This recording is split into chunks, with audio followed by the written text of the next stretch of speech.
Either you need to have a battle with the kids to eat healthy, or you need to give them some supplements which are not really clean. One of these frustrating moments, Saiba, my wife and co-founder, frustration of a mother where she said, my gosh, I can't keep chasing the kids every day. Why don't we make something which we can add to their food and it'll give them all the nutrition, but they will never come to know. Good Monk is clean, easy to use, effective nutrition product which you can sprinkle onto your food. There is no change in taste, color or smell of your food. The deficiency of micronutrients amongst the upper middle class and rich people is twice as more. And the reason is because of the lifestyle. Supplementation is almost like a necessary thing. We sold close to 50 boxes on the first day. We want 10 million people in India to start using our products in the next 5 years. To my knowledge, there's no such brand in India or even globally when we have scanned this out. We all want to eat healthy without compromising on taste. But is that really possible? My guest today probably has some answers for us. Joining me on the show is Good Monk founder Amarpreet Singh. Thank you very much, Amarpreet, for joining us and welcome to the show. Thanks, Avni, for having me here. It's my pleasure. So, Amarpreet, before we actually get into the journey of Good Monk, let me ask you about your own journey and what sparked the interest or the passion as far as nutrition is concerned. This is an often asked question to me, considering my background was always in indulgence categories, right? I sold chocolates and alcohol for the longest time of my career. I mean, what happened that during COVID, I saw that my eldest son was going through a lot of health-related issues, and that was primarily linked to his entering his teenage and not eating properly and not having enough nutrition. When we try to figure out what to basically supplement him for, we realized that there were not much clean nutrient solutions for kids at that point of time. And either they were very medicinal in taste or they had very high amount of sugar and preservatives. And as parents, you don't want to really give that kind of stuff to them. Yeah. And it almost became either you need to have a battle with the kids to eat healthy, or you need to give them some supplements which are not really clean. So we were quite frustrated as parents and trying to figure out for ourselves. It was never an intent to start a company or a brand. It was actually, as parents, we were ourselves struggling and we were trying to find a clean and easy solution for our own kids. Right. So what was that moment or that spark when you realized that, okay, this is what we want to do personally for our kids, but making it into something bigger, startup? When did that happen? Actually, in one of these frustrating moments, I remember Saiba, my wife and co-founder, she had this moment of genius or frustration of a mother where she said, my gosh, I can't keep chasing the kids every day to feed them healthy. Why don't we make something which we can add to their food and it'll give them all the nutrition, but they will never come to know. And we realized that most of the parents were facing the same issue and they didn't have a solution. And when I started to bounce off this simple idea of, why can't we sprinkle good nutrition? They said, wow, it could be quite a magical thing if we can find something like this. Then I took a bit of a sabbatical. I went across the country, met a lot of parents and spoke to them. And that's where this, it kind of sealed in my mind that, okay, there is a clear market and an opportunity. I want to use all my background and experience to try and create a positive impact on society. That's where the leap from a personal mission or a personal parent concern to actually a mission to find something which can solve for a lot more people. So now for people who don't know what Good Monk is, how would you explain the company, the products to them? So I mean, we have a very simple mission, which is about saying Good Monk is like a clean, easy to use and effective nutrition product which you can sprinkle onto your food. And the magic is that when you sprinkle this nutrition into your food, there is no change in taste, color or smell of your food. So it is literally like, you're fortifying your daily meals with vitamins, fiber, all essential nutrients, but without changing anything, either the texture, color or taste of the food. Okay. So, this eternal debate which has always been there in Indian society, right? Taste versus health, right? I want tasty, I want healthy, but when it comes to healthy, I can't compromise on my taste, right? Yeah. So that's what Good Monk does. You are able to sprinkle great nutrition, without anything changing. So Right. So obviously, I'm sure you get this question a lot because at the end of the day, this is packaged nutrition. Yes.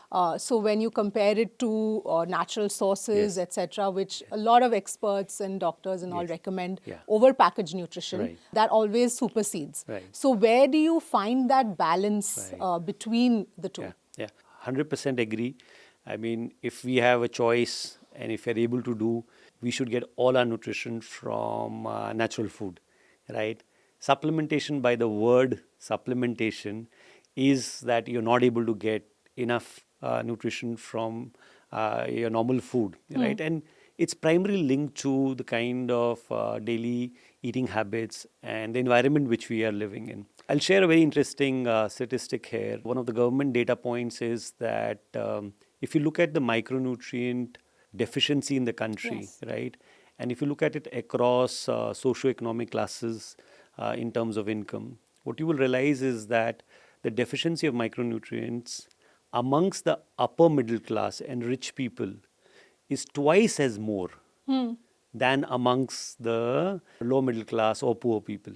Now, it is very, very surprising, right, that the upper middle class or the rich people will have everything which is possible on their dining tables, but still the deficiency levels are twice as much more Right. than the normal averages. And the reason is because of the lifestyle, right? Where do we now see our kids actually spending time in the sun, right? Where do we see kids today rolling in the mud, right, or in the sand, right? What is the kind of balance of natural food versus packaged food which kids in the upper middle class families are having, right? So it's all got very distorted because of the environment which we are living in, right? And the kind of habits, modern habits kids are growing up with. So unfortunately, the deficiency levels are twice as much more. So supplementation is almost like a necessary thing, because if you don't fix this really at a grassroots level, right, when kids are growing up, that will really compromise their overall health as they grow up. So I 100% agree, give them natural food if you're able to do that, and give them balanced diets, right? But the reality is we're not able to do that. Most people are not able to we're do not able that. to do that. So this is an easy hack, right, for the mothers to and parents to just mix it in, ensure that they're getting balance, Yeah. right? Because Yeah. if we can keep chasing that dream of everything should come from natural, but if it is not happening, why? Then I what do mean, you do? what to do? Yeah. But what about the long-term implications of, for the body, for getting used to the nutrition which is being given all together so easily, so quickly Yeah. in one space, instead of Yeah. sort of taking it from different sources and doing the work to absorb all those nutrients? Yeah, yeah. No, this is a great question. These are exactly the kind of questions which we spent a lot of time when we were designing the product, right? One of the key things for Good Monk is that we believe that if you give just nutrition to anybody, whether it's kids, adults, or elderly, that in itself is not sufficient, because one of the challenges in India is that we all have a very poor gut, right? Yeah. We have a leaky gut where Yes. we're not able to absorb all nutrients Yes. because of the kind of lifestyles we live, right?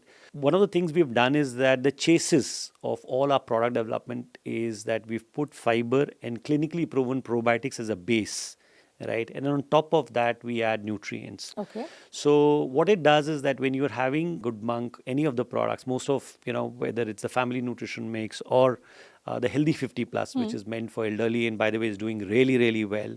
We've seen that the fiber and probiotics goes in and helps get your gut to start operating at a much more optimal level. And then all the nutrients which are provided get absorbed that much better. Yeah. Okay. The other thing which basically we have done in terms of this design is that we've been very conscious of picking the right bioavailable nutrients. Look, the same vitamins and minerals are available with multiple thousands of salts, Yeah. right? Yeah. So which salt do you pick up? How much bioavailable that is was a very important consideration for us. Two mechanisms, which is you fix the gut and you add nutrients. You use the right kind of salts which are more bioavailable. And third and most importantly is that when you mix these nutrients with food, what happens is that when you're having it with food, they basically go into the small intestine. And when the small intestine is, excreting the enzymes to digest food, all these nutrients are getting absorbed at that point of time. So the overall absorption levels of these nutrients are much better versus you having them in a pill with water or Right. something else, right? Yeah. So the combination of these three things makes the product that much more effective. And we invested at an early stage in terms of a very thorough clinical, which we were very fortunate that gave very strong results, kind of underscored the confidence on the product, right? Right. In the same exercise, we also checked for safety. That was your Okay. question on in terms of longer term usage. Yeah. So there were a lot of tests which were done to understand safety of what's the kind of impact on the liver or kidney when somebody is consuming it on a sustained basis. So all the markers came out absolutely safe. So more than anybody else, Avni, I think the important thing as a parent, right? And we started by giving this product to our own kids, Yeah. right? Yeah. And our own parents and ourselves, right? So Yeah. we've kept the honesty Yes. of approach in terms of the design and always testing the stuff out for any questions which are there. Right, right. So give us a sense of the kind of products that are that Good Monk offers. So our hero product is actually Good Monk Healthy 50 Plus. Okay. So it's a combination of multivitamins, fiber, probiotics, lysine and Ayurvedic herbs like ashwagandha and brahmi. And it again came from a very simple insight. I remember, and I'm sure we would all remember this. We must have seen our parents early in the morning, when they're having their breakfast, there'll be a small katori where they'll be putting all their pills, right? Yes. Multiple colored pills. We've all grown up with that sight, unfortunately. And one of the things we felt when we spoke to a lot of consumers is that overall, that consumption of pills actually made them at an emotional level feeling that they are very ill, right? Because every day morning you have to start with those 5 or 6 pills, which are all supplements. A lot of elderly didn't take that regularly because they didn't like taking pills, etc. We had a very similar insight on this, that why can't we smuggle or sprinkle nutrition even for the elderly, right?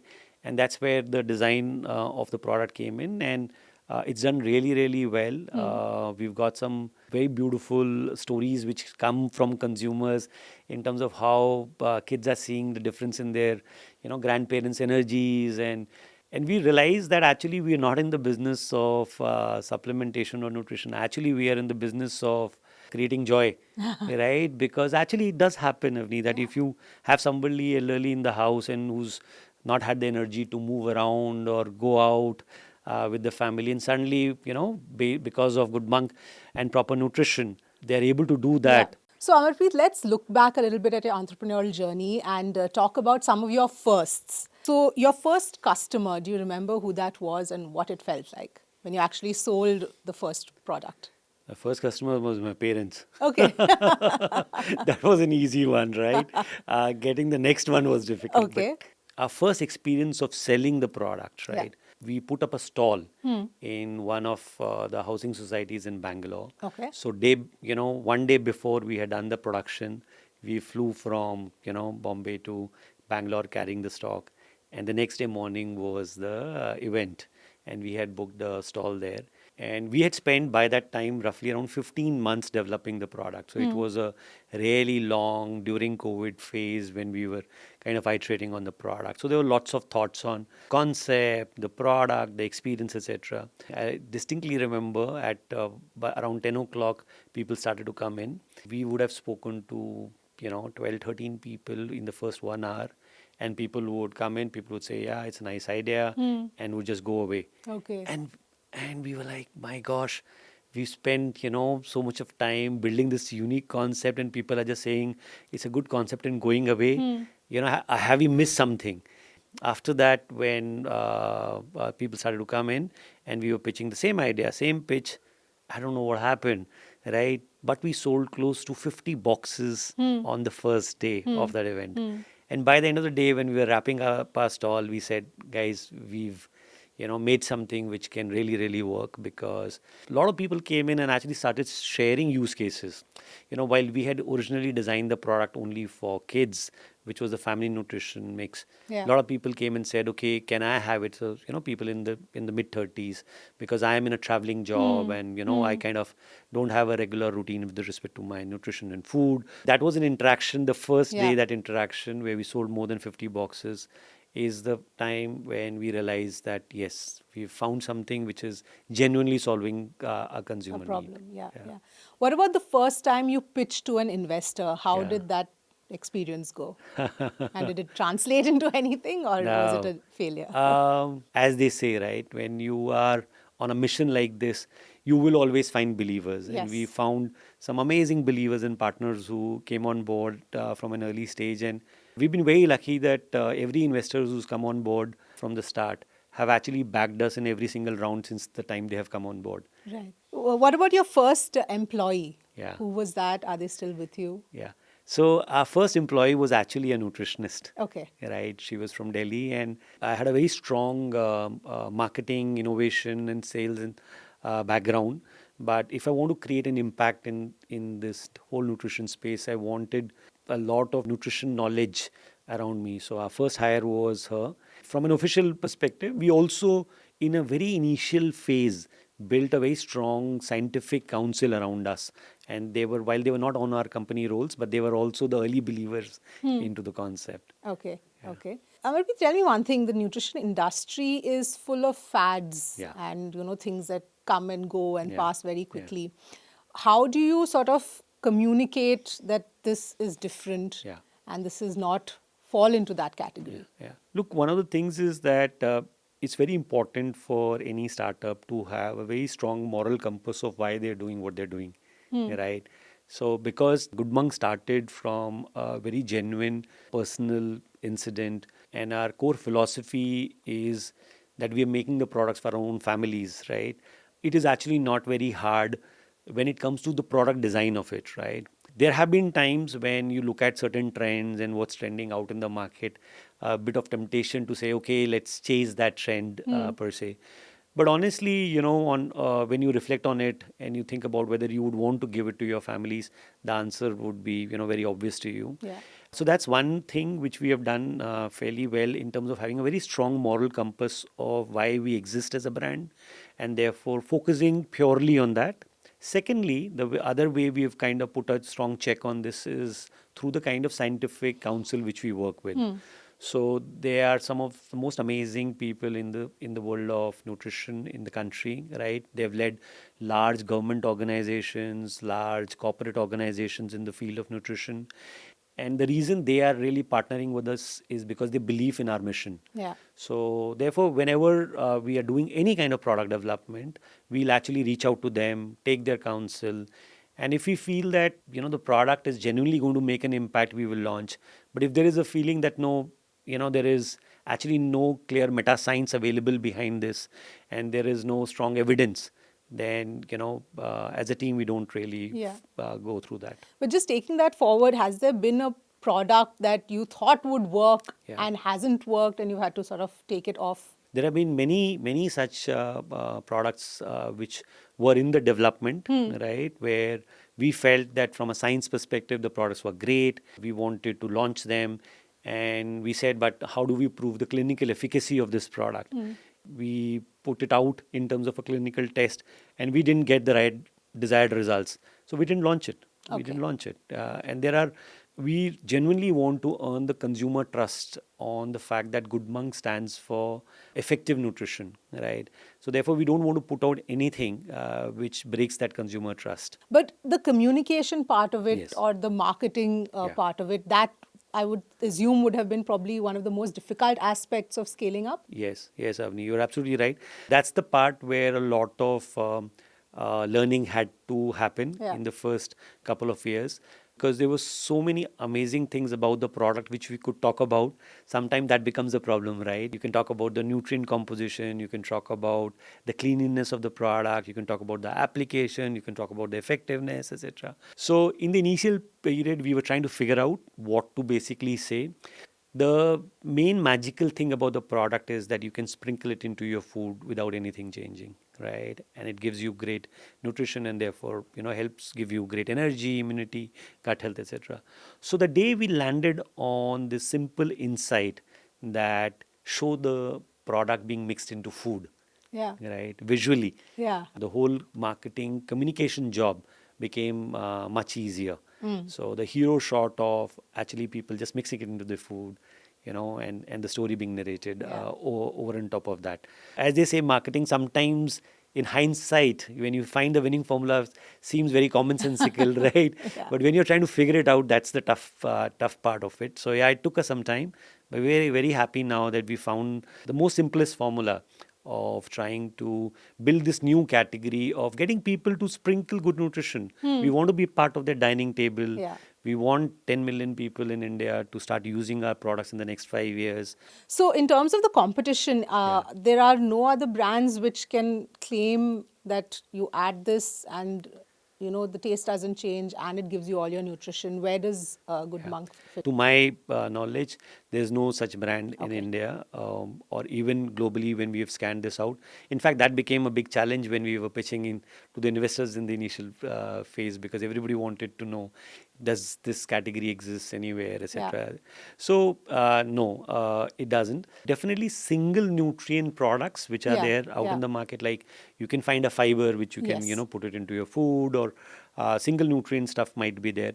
But we were a multi-nutrient combination per se, which had from 13 to 21 nutrients in one sachet. So no, we couldn't find anything which was very similar. And that was the complexity in terms of when we designed the product. And you've also been on Shark Tank. Tell us about that experience, because I think you got one of the sharks to back you as well. Yes. I mean, Shark Tank is such a fabulous platform. And great for sort of spreading the word. Yeah, I mean, it's a great platform. Kudos to the Sony team in terms of bringing the program to India and consistently building it over so many years. It does give young entrepreneurs an opportunity to go in and really talk to millions and millions of potential consumers per se.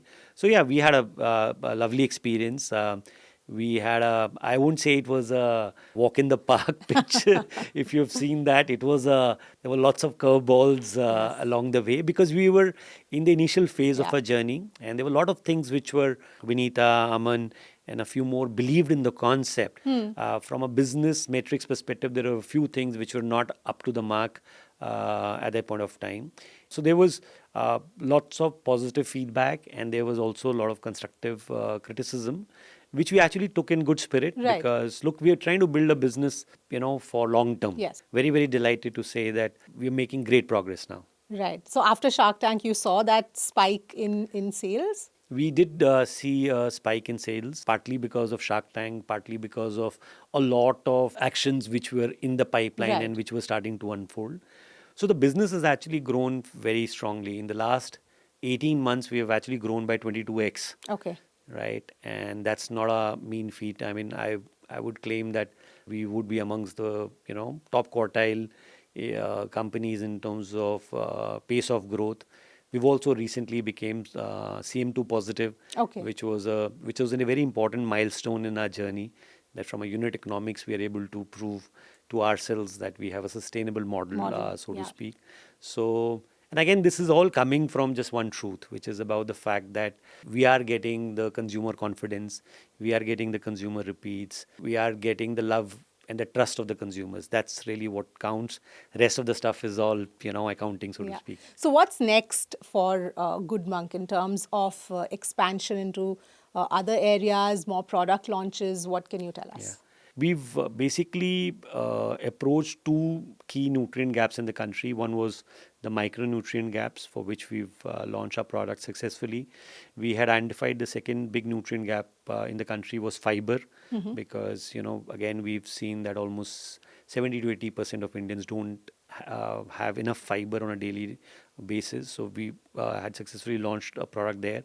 The third big area where we are now focusing on is protein. Indians, unfortunately, are not getting the right quality of daily protein. Why Indians consume enough amount of quantity of proteins, unfortunately, because it's coming a lot from cereals, right? We're not getting the right quality of protein. So there is quite a significant protein gap in terms of our intake. So we're trying to work on a same philosophy. What if you can have your protein without having to change anything in terms of your food and dietary habits? Okay, so let's do a quick rapid fire. What's your elevator pitch for Good Monk? Fortify your daily meals. Okay. What's your guilty pleasure snack? Popcorns. Okay. If you had the power to ban one food forever, what would that be? Energy drinks. One word that your team would use to describe you. Persistent. An entrepreneur who inspires you. Steve Jobs. Okay. One book or podcast of late that you've heard that has sort of changed your way of thinking. I got introduced to Dr. Huberman. He has a podcast about healthy living and a lot of science based conversations around supplements and overall health and multiple facets of health. I really find it fascinating. I do follow him very closely and try to learn. There is a great need in the country to solve for health related and nutrition related issues. If you're able to bring in clear insights from wherever, it doesn't matter. But yeah, I mean, Dr. Huberman's is, talks a lot of sense and, is very first principle. I Right. really enjoy that. Right. If you could go back and give yourself one piece of advice, at the beginning of your entrepreneurial journey, what would that be now? I don't know. I think every journey is so unique in Yeah. nature, right? I wouldn't want to go back and change anything. I mean, there are a few things which I could say, yeah, maybe I would do one thing differently. Yes, is that when we started, we had lots of different ideas in our mind, right? And we were pursuing, let's say, 3, 4 different things at the same time. At some point of time, it dawned on us that we should try to focus on one thing and really, really make it big.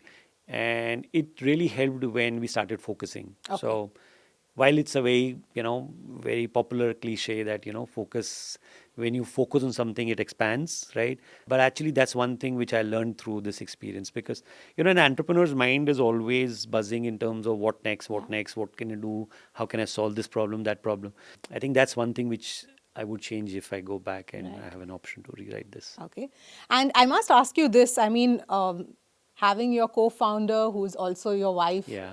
partners working Yeah. together, what is that like? Because obviously that a lot of people say that's difficult to do, Yeah. managing both work and home with the same person. How do you do it? Look, my life philosophy is always to look at the glass half full, right? Because that's the optimist in me.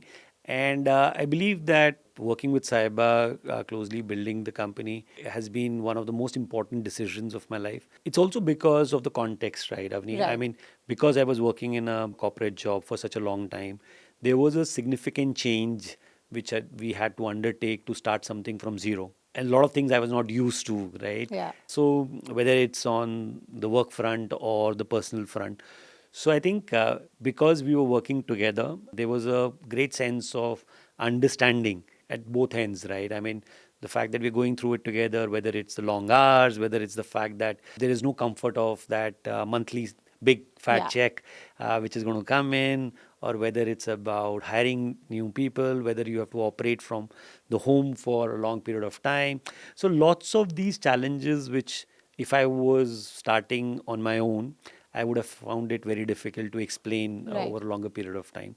So I think that's one thing which gave me a lot of comfort and space because we were in the trenches together. So Yeah. that's one. And secondly, more importantly, I think while I was from the corporate side, the product was meant for parents and for moms, right? And the fact that we have now two beautiful boys who are 17 and 15. So she has the first-hand experience more than me of around nutrition, Yeah. kitchen, etc. So that instinct has been very, very useful as we've yeah. been, developing the products and the team all together. Right. And finally, Amarpreet, if you had to give one piece of advice to entrepreneurs who possibly want to get into Yeah. the nutrition space, Yeah. given the market we are in, given where things are in the industry, what would your advice be? I think one is that I often get asked a question from a lot of my friends and some youngsters from my college, etc. That Amar, you started at such a late age. People are starting at 20, and you started this when you were probably mid 40s, etc. And why would you do so, etc. And did you fear the risk of career, this, that, etc. My simple advice is that look, you shouldn't be building a startup because you are chasing a business. Right. Right? You should be building a startup if you are genuinely passionate about solving a problem which is not being solved by anybody else, right? And you feel you have the capability, you have, the fire to solve it, right? And if you are motivated by that mission, right, then age doesn't matter. It doesn't matter whether you are an 18-year-old college kid or whether you are a 45-year-old corporate, because what's driving you is the mission or the passion to solve a genuine consumer thing. So that's one thing I would always urge budding entrepreneurs. Don't follow people because my neighbor is doing or my friend is doing, so I have to do it. Once that fire is there, once you've identified something, that's the right time to start something. When it comes to nutrition, as you rightly said, one of the big challenges is that there are lots of fads out there. Yeah. So my only invitation to all people who are trying to enter into the nutrition space, more should come, because this is, India is lacking on this particular front in terms of genuinely good ethical nutrition brands. But again, don't follow the fads.